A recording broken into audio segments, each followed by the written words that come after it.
Hi there, welcome to Conversations with Marléne and Pascale. And today we're going to be talking about fear of rejection.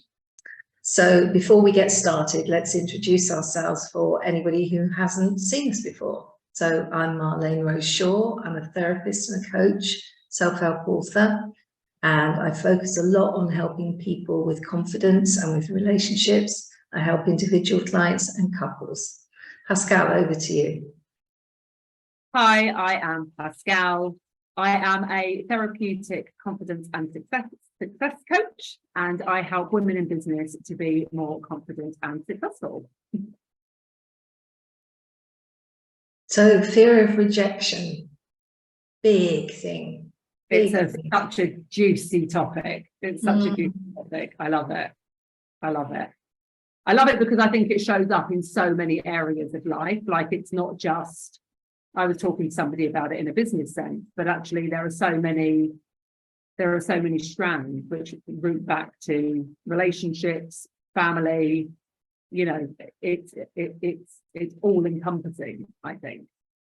I think we have a relationship with the person, we have a relationship with a business, and we have a relationship with other people in business. You know, a business isn't just a thing, is it? It's you know, dealing with other people. So it's very much, you know, across the board, isn't it? And how does fear of rejection come up in business then, in your experience, Pascale? Well, I think it comes up in lots of ways, but I think it comes up in two ways in particular. And kind of like there are lots of different variations of those things. I think first of all, it comes up in terms of visibility. If I put myself, because one thing I realize, and I'm sure like you relate to this, and I think so many of us who run our own business do relate to this, is that we go into business thinking, oh, I really like doing this thing. Like, I really enjoy it. I'm quite good at it. Let me just turn this into a business. And we don't take into account all of the other stuff that goes into running a business and marketing and, you know, promoting yourself and what have you. So fear of rejection in terms of people will see me and they will judge me, and they might not like me. I might make social media posts and they don't like it. I might make offers and they don't like it. So, and like, what will my parents think? What will my loved ones think? What will, you know, so what will people think? Like that part of it.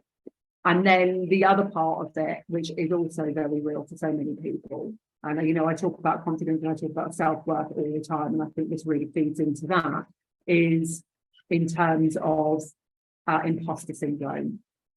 And actually, am I good enough? Can I deliver?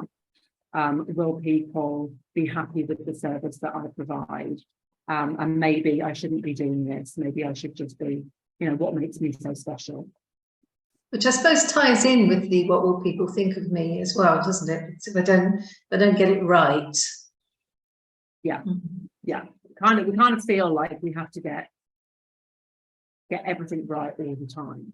You know, and like our head knows that we don't need to, but actually when we're showing up in a way where we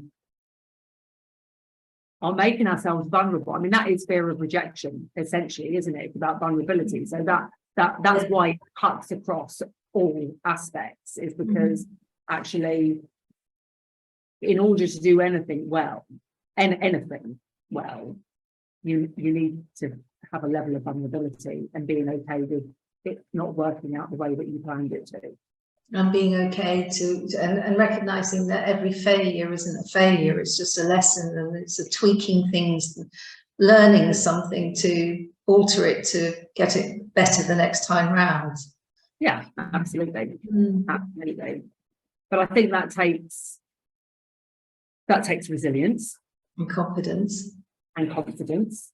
And the self-worth piece is knowing that you are worthy even when you don't get it right. You know, that's hard for a lot of people. I'm sure that's something that you come up. It's certainly something that I come up against a lot in my client work. And I'm sure that's something that you come up against a lot in your client work too. Yeah. I mean, a lot of my clients, you know, I work with couples and I work with individuals, and a lot of my work is around relationships and confidence. But a lot of my clients are expats, and expats run businesses a lot. So I see, you know, it comes up across the board really with this sort of fear of rejection and judgment of each other, and fear of, you know, rejection in the business as well, you know, putting themselves out there. And I'm thinking it comes back to this thing that I've talked about a few times now, is being cast out of the tribe. You know, if I get it wrong, I'll be rejected. And to be rejected means I cast out. I'm not good enough. I'm not worthy of being in this tribe, in this group, in this relationship, whether it's one person or a group of people. And therefore, you know, from a very primal point of view, I'm out in the cold and I'm going to die. And so there's that innate thing that goes on that people obviously aren't thinking about in a conscious way, because it's not, you know, something we consciously think about, but it's going on. And then there's that sort of psychological needing to be social, you know, we're social creatures. We want to be accepted. We want to be validated by other people. You know, our connections with other people, for the majority of us, our connections with other people are very important. Absolutely. And actually, I'm just thinking back, you know, thinking to your work a little bit more and thinking about relationships, and actually how important our relationships are for business success as well. You know, because like when our relationships aren't working, or there's a problem, then that often will have a very big impact on how you show up. Yeah, absolutely, it will. Yeah, and you need that validation from your partner, from your family, from your friends, because if you've got people in your life who are perhaps not so helpful in terms of, you know, boosting you and helping you and cheering you on, then when you go into business and you're talking to other people, you're going to be very lacking in self-trust. Yeah, and self-trust is so important, and self-trust comes back to kind of resilience in a way as well. You know, and also very much, as I know you're very familiar with, very much kind of the growth and fixed mindset of kind of confidence and trying new things as well. Like that self-trust piece is, I just think, again, like without wanting to be too generic, it just shows up everywhere. And especially when, and I think the hardest thing, you know, I'm just thinking, Marléne, the hardest thing that, you know, when we run our own business, which you and I both do, you know, is when you think, I'm really good at this thing. Like I really feel confident in this thing. And then when somebody comes along, whether it's a loved one or whether it's just a Facebook troll, comes along and then criticizes you, or you've done a piece of work with a client and it hasn't gone as well as you wanted it to. There's been, you know, just for whatever reason, it hasn't delivered. And then you think, oh gosh, like that's the only thing that I feel like I was really good at. So like how when there's a pin in that bubble, like what do you do with that? And it really takes self-trust to know, actually, no, like this is not the general landscape. For me, like whether I am a good person, whether or not I am a good service provider, like it doesn't touch that. But you have to have a real level of self-assurance, self-trust, in order to be okay with that. Yeah, I think, you know, it's quite interesting what you say, because when I wrote my last book was called 7 Questions Highly Confident People Ask Themselves. And one of the things I talk about a lot in that book is that, you know, we tend to define our confidence by things we do. So as you said, you know, I'm a great therapist, I'm a great mother, I'm a great daughter, I'm a great, you know, great at this or that. And it's wonderful to reach that level of confidence. But actually all those things can change. Kids grow up, You know, we might change our mind one day and not be in our business. We might retire. Something might happen. And what's left below that for confidence? You know, and we need to have the confidence in order not to be rejected by people. But actually, if we can sort of get to know ourselves really well, that's the confidence, you know. And that's why I said 7 questions, because, you know, there's certain questions that we always come up in therapy, like, what am I focusing on? What am I feeling? You know, those sorts of things. If we can get really, really good at that, we feel really confident. And then if somebody comes along and says, oh, I didn't like that thing you did with that, or something, we don't feel so rejected, because we've got this inner core of confidence. It's not, you know, what we do is not our worth. Our worth is... Say, like, is that self-confidence then, or is that not self-worth? Well, it's self-worth. Yeah, you can, I mean, it depends how you term it, but a lot of people term confidence in terms of what they do. Yeah. We can be confident in what we do, but I think confidence is much more about self-worth. Yeah. Yeah. So I guess this rejection thing, if we've got really great self-worth or self-confidence in that respect, then rejection isn't such a, you know, a devastating thing. But I say that because I actually talk about rejection in my work, and actually one of the main things is to recognize that we will all be rejected at some point, and it's a normal human thing, and not to try and avoid it altogether, because if we try and avoid rejection altogether, we'll never do anything. Yeah, absolutely. And you're right, there's always going to be things that we are that we face rejection on, like always. And it can be quite soul destroying, especially if it's something that you've really kind of pinned your... You know, I was chatting with a lady the other day whose husband just turned around and was like, for her, completely out of the blue, and just said, you know, like, I don't love you anymore. And she hadn't seen any of the signs for it and was just completely unaware. And so, you know, I mean, that's a really harsh example, but I mean, that is the reality, is that there are always going to be examples of that, fortunately. Yeah. And how we manage that and how we kind of cope with that and what we do with that, I think is the bit where we come in and kind of help to build up that, you know, that element of confidence and worth and, you know, esteem and everything else. But it's hard. I think it's hard. It's really hard. I mean, rejection is one of the biggest, most painful things that human beings can go through, because of all that innate, you know, primal stuff that's going on, because of our conditioning, because we're social beings, because we want to be loved. You know, rejection is, and because we're vulnerable bunnies who sometimes our self-worth is a bit wobbly. You know, it's of course rejection, but I think there's something about, you know, if we can just acknowledge that rejection will happen, because we're not all robots who think the same way and want the same things. And, you know, we all have different ideas and different values and have different wants and different ways of viewing things. So we're bound to kind of clash with that sometimes and have different ideas about things. So we're bound to reject each other from time to time. And I think if we can just accept that that's part of human life, and also to sort of acknowledge that no matter how great our self-worth, confidence is, that it's still going to hurt. I mean, I've had rejections that are awful for a little while.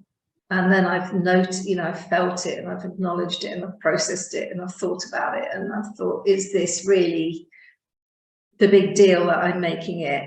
And then I've worked through it. And that's the resilience and being able to move forward. So it's not about rejection not happening or rejection not being very painful. It's what we do next. Yeah. And I think, you know, so what I was kind of like thinking of as you were talking there as well is about, I think, like rejection wounds, and actually what you grew up as well really kind of sets the precedent, I think, for how you deal. You know, we both talked about resilience, but how we deal with that in terms of what that innate kind of need is. And if you were met with a lot of rejection growing up, I think you're going to find it, one will find it a lot harder to manage later on in life than if you were, you know, in our terms, Marléne, if you come from a very secure base. Those with a secure base will be able to reason that better. And that's not to say that like that's it, that's the dead end, like, because obviously we do work on ourselves, and we, you know, invest in personal development, and we invest in counseling, and we build ourselves up, and we can learn this stuff later. It's not it's not all or nothing. But I think for a lot of our audience and a lot of our clients who maybe haven't had that experience of doing that kind of work before, that rejection wound or that abandonment wound can really play out in a massive way if we're not careful, mindful, you know, later on in life. Certainly shows up for, you know, coming back to my work, women in business. Certainly, I would say is a huge part of it, but also in terms of your work, in terms of relationships and, you know, everything else. Well, I think that, you know, maybe the common theme there, whether it's relationship with the person or relationship with people in business, is, you know, do people avoid things because they fear rejection? Or do they do them anyway, but live a life of constant stress and what ifs and worries? I think a lot of people avoid. I think from my perspective, I think a lot of people avoid, or they do it half-hearted. Right. You mean, say, so for an example, in business, they wouldn't put themselves out there. They don't go all in. Right. They don't go all in. Kind of like, well, I know that this is the thing that I need to do. And kind of like tickle it a little bit, but not really kind of get in there. I'm grinning a bit because it's a journey I've been on, and I've had to, you know, I've had to learn. I've had to learn to just put my big girl's pants on, as they say. Big girl pants on, yeah. But it's hard, you know, and this is the thing, isn't it? Like, it doesn't matter how, you know, this is something that I'm really clear about when I do my kind of posts, and I do, you know, like all of my marketing and stuff, is that, you know, just because we, you know, we come at it from this point of view, it doesn't mean that like we haven't been there. It doesn't mean that we won't be there again. Like there's a lot to be said for what's the expression? Is it new level, new devil? Yeah, new level. You know, like we meet our blocks at every stage of growth. That's how it goes. So one could be earning £5,000 a month, one could be earning £50,000 a month. You're still going to hit a new block when you move up to the next level, whatever that next level will be. It's interesting, you know, this thing about people sort of have this new level, new devil, you know, as you say, you have this idea of that you're going to reach a point and then you'll be super confident, you won't worry about being rejected. But I was having a chat with some colleagues a while back, actually, and we was really aware of the fact that, you know, a lot of business these days is about online business as well, isn't it? It's not, we're not talking about bricks and mortar, we're talking about people going online and making themselves visible. And actually, there was a time when to do that, it was somebody who wants to be an actress or an actor, or, you know, some sort of in the public eye, a model, or, you know, so there was something, or, you know, maybe in singing on stage or something. There was something about, there was a very definite sort of job or role that people would take on, and they had that sort of personality, maybe a bit more extrovert, that, you know, aligned with that, and so they really were drawn towards doing that sort of work, and it was all, that's how it was. But these days, a lot of people in business who want to make a success of their business have to put themselves into that position of being visible. But they may not have the actor, the actress, or the model, or the pop star personality, that extrovert, you know, I love being in front of people personality, I want to perform. They don't have that. They just want to get on and do their business. Yeah. But they're called to have to perform, not perform, but they're called to have to be visible in front of people. That's it, absolutely. Stand on the stage, as it were. Yeah. Whether that's a video, a social media post, actually literally standing on stage, whatever it happens to be. And that's quite an interesting phenomenon, really, because then you're required to do that, and yet there's a fear of rejection around it because you're not an aspiring movie star. Yeah. Yeah, which like kind of comes back to what we were saying at the beginning, that, you know, you come into business because you enjoy doing the thing that you enjoy doing well. You don't take into account all of the other stuff that you needed. You know, when I very first started my first counselling business, like when my business was first born, and I was still a social worker at the time, and I had like a part-time counselling business on the side, I didn't need to advertise at all. Right, all I needed to do was have my BACP and counselling directory listings, and I was inundated with calls. Then when I wanted to scale it and kind of like build it into more than that, then there was a whole other world that I had to step into in order to promote myself in a way that the counselling directory or the BACP directory wouldn't do for me. And I think that's very common. You know, I see that a lot with my peers. I see that a lot with, you know, like holistic therapists or, you know, other kind of coaches. They don't, and it's naive, but I mean, I don't mean that like I don't mean that critically. I'm not meaning that like judgy. I'm just saying it's naive because we don't know it until we know it. Exactly. Yeah. we don't know this until we kind of get into it and start doing it, and then we're like, shit, what have I started? Yeah, here I am. Gosh, I might get rejected. This is scary. I know. I see it with my supervisees as well. You know, that there's sometimes I meet a supervisee who hasn't realised, you know, they don't see a business side to their work.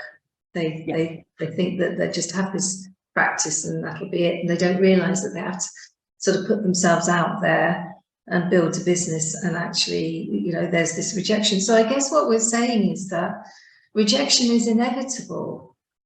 It's inevitable because we're all a mishmash of different interests and desires.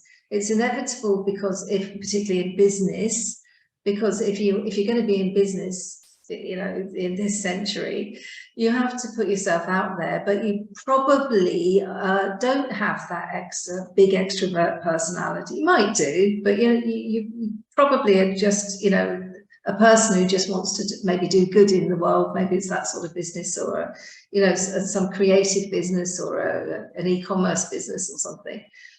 But you have to put yourself out there to a certain degree, and maybe it's not particularly in your nature. So rejection and fear of rejection is going to be, it's going to be there. It's just part of it, isn't it? Just as it is with relationships. You know, if you want to have a great relationship with somebody, you've got to be brave and speak up, and that's scary sometimes. Well, often scary. You have to get good at it. Yeah. Okay, fab. All right. So if that is resonating with any of you guys and you want to get in touch with Marléne or myself to chat through anything that has come up for you today, or anything else that is coming up for you that you want to work through, then I will put our links in the comments box below. And I will both offer a totally free, no pressure conversation. So do feel free to book a call. And also, please make sure that you like and subscribe to our YouTube channel so that you can look back on any of our past sessions and be notified for anyone that's coming up. Well, we've got lots of good, juicy help in our videos, don't we? Yeah, loads, really good. I just would like to say before we finish that if you're a person who's watching this and rejection is, you know, getting in the way of you getting on and doing what you want to do, you know, the trick is not to try and avoid things, because rejection is a real thing and it will be there. It's not about not being rejected. It's about acknowledging it, feeling it, and getting on and working through it. And getting really good at noticing, oh, I didn't like that, that hurt. Okay, this is what's going on, right, next, and moving on, processing it and moving on. And if you can get really good at that, that's great. 100%. Great. Thank you, Marléne. Okay. Wonderful. Bye. Session.